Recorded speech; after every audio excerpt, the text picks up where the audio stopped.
Hi guys! Welcome to my vlog! Happy Valentine's Day sa inyong lahat and sana masaya kayo ngayong araw.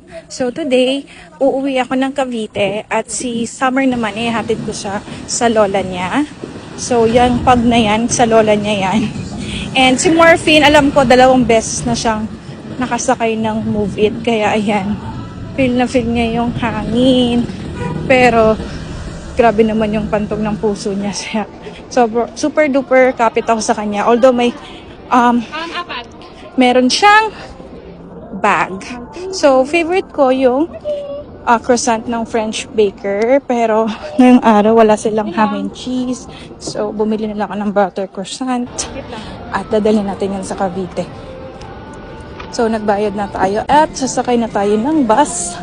So, medyo maulan ngayong araw. Kaya, medyo kinakabahan ako paano ako bababa sa pagdating ko sa Tansa dahil nga wala akong payong. Pero,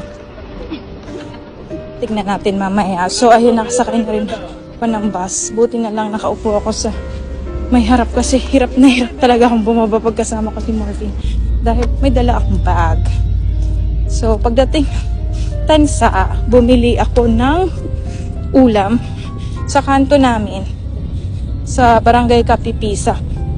May mga ulam doon na bagong luto kaya bumili agad ako. May menudo, Bicol Express,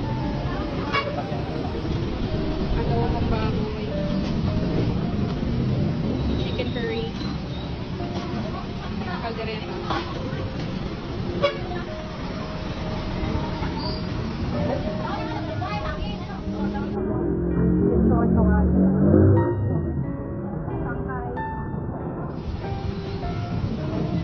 Nakarating na nga ako sa bahay, guys. And ayun, nagpahinga na rin ako kasi galing ako sa chef kanina.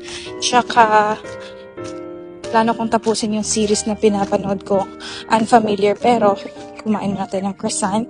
Kasi, why not? Favorite ko yan. Tsaka, matutulog na rin ako mamaya-maya. At si Morphine, alam niyo ba si Morphine, guys, pag tinawag niya yan, bigla yung hihiga. Kasi gusto niya magpakamot.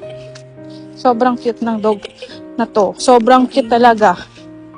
Ewan ko ba kung saan natutunan niya. By the way, nihingal ako kasi naglalakad pala ako ngayon, guys. So, yun. Bye! See you sa next vlog!